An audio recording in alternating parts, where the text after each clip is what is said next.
Meus amigos, começou ontem oficialmente o processo de impeachment do presidente Donald Trump no Senado. Ontem foi o dia do juramento dos senadores, juramento de imparcialidade e justiça diante do juiz John Roberts, que será o juiz como num velho filme de tribunal. Agora, daqui até a próxima semana, aquele que seria o promotor do caso, ou seja, o Partido Democrata, os deputados democratas apresentarão as queixas contra Donald Trump, acusando-o de crime na relação com a Ucrânia, especialmente acusando Trump de ter negado uma ajuda à Ucrânia enquanto esta não servisse a alguns interesses de Donald Trump naquele país. Passada a fase da acusação, na próxima semana, daqui uma semana, então vem a votação. Os senadores votarão pelo impeachment ou contra o impeachment.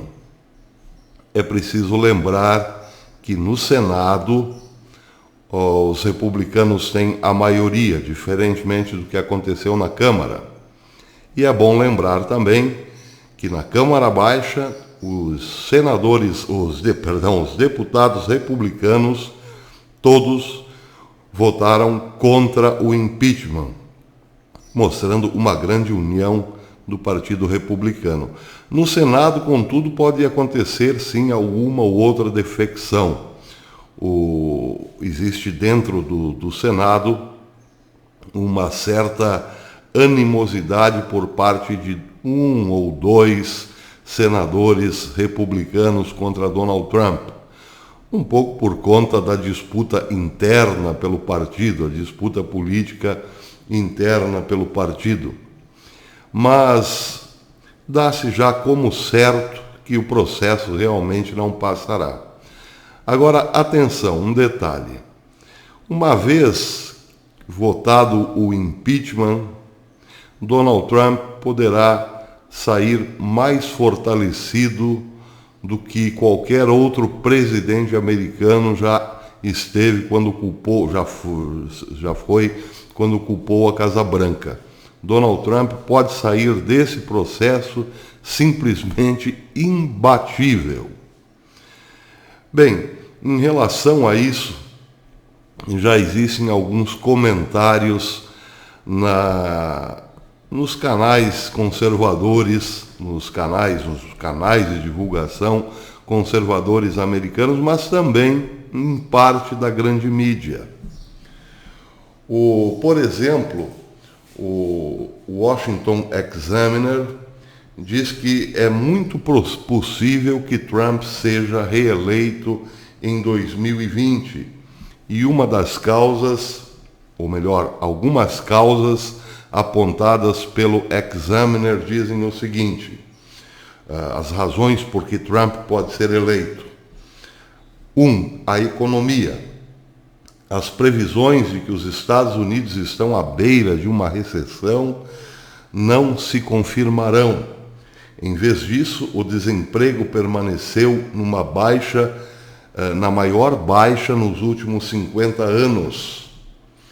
Desde que Trump assumiu o cargo, a taxa de desemprego ficou em média 3,9 menor do que qualquer presidente em um ponto comparável desde que os dados começaram a ser divulgados em 1948.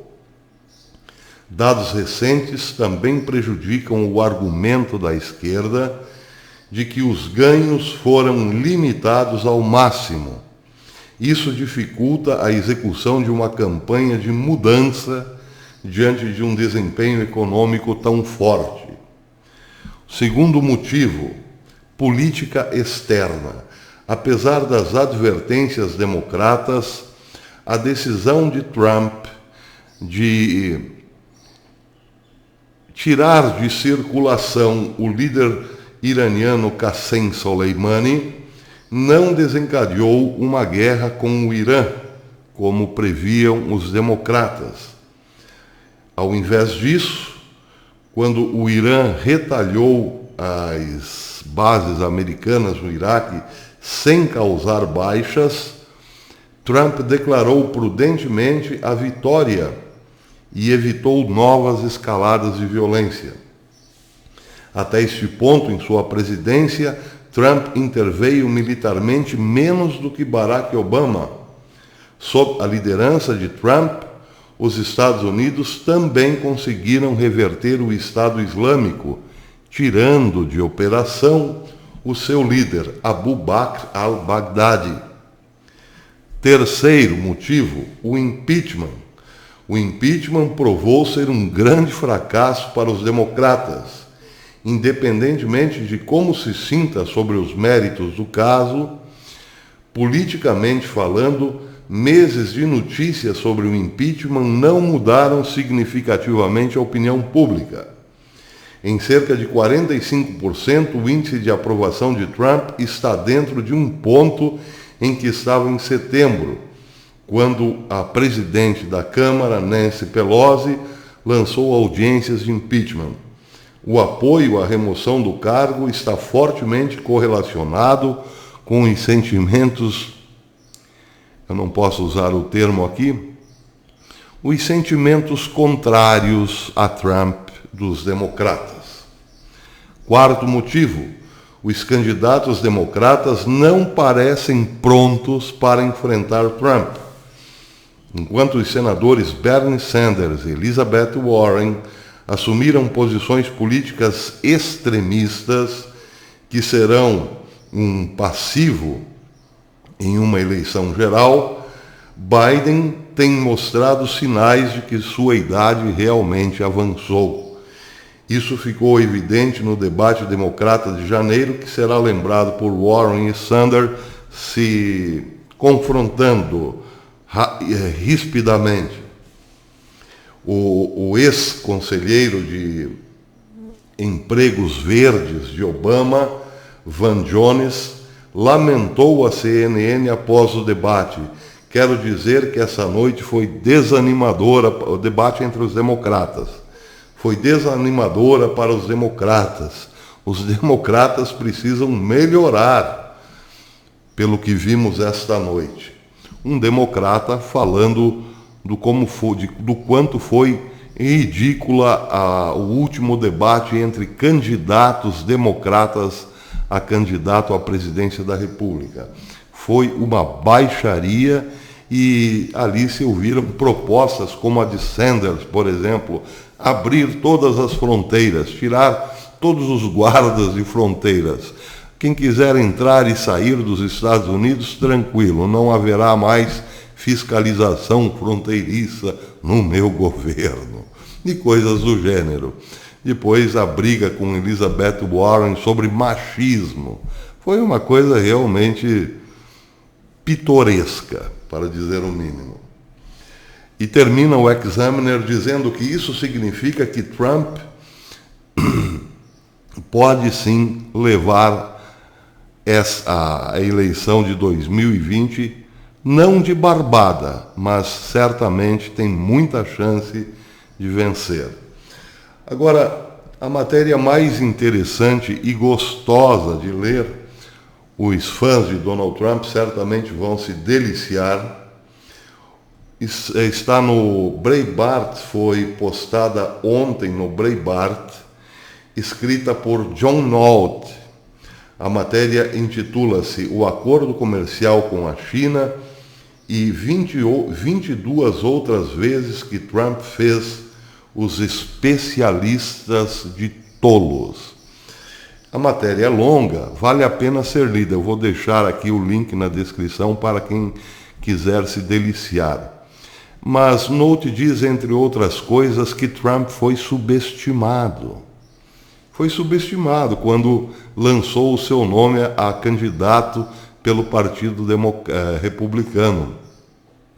Os democratas orgulhosamente deram o famoso KKKK. Esse palhaço não terá a menor chance. Pelas tantas, o texto, Nolte diz o seguinte: para começar, Trump estava em sua 4ª década de relevância na cultura pop. Donald Trump tinha um programa de televisão, O Aprendiz, e que era um sucesso há muitos anos. E isso colocava Donald Trump, sim, como uma celebridade, uma figura de destaque na cultura americana. Além de Oprah, quantos americanos permaneceram relevantes desde os anos 80, mais do que hoje qualquer outro que tenha feito o mesmo percurso? É uma pergunta que faz o artigo de Note. Além disso, Trump não era apenas uma marca potente, mas com seus arranha-céus, ele havia alterado sozinho as paisagens de uma das maiores cidades do mundo, Nova York.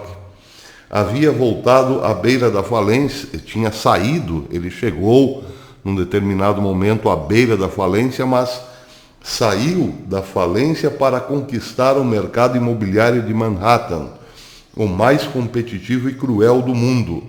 E ele estava em seu 14º ano, 14 anos, do programa O Aprendiz, um sucesso no horário nobre de uma grande rede de televisão.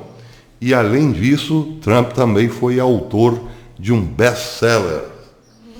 A menos que você seja um tolo, e vamos ser sinceros, a maioria dos especialistas políticos da mídia dos Estados Unidos são tolos, você não dispensa um homem assim. Bem, juntando todos esses fatores, os comentaristas americanos dizem o seguinte: Trump tem um eleitorado muito fiel.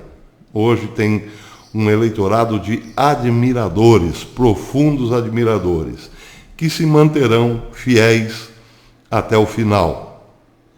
Mas tem arrebanhado também novos eleitores, de dentro dos democratas, aqueles que estão insatisfeitos com os seus representantes distritais, principalmente depois da palhaçada que foi o impeachment na Câmara Baixa. São vários, são muitos os fatores. Trump agora, recentemente, conseguiu vergar o braço da China numa guerra comercial que já vem aí por 2 anos. A China começou a abrir o bico e pedir água e bater no tatame. Tudo isso conta, e muito.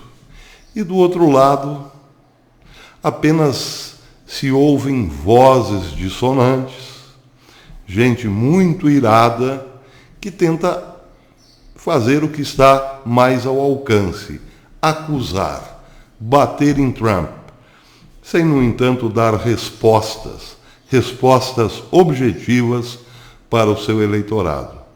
A esquerda americana está falindo, agarrando-se apenas no velho discurso de que eles não prestam, a extrema-direita e assim por diante, tentando manter viva a ideia de que a extrema-direita é fascista, é homofóbica, é isso, é aquilo.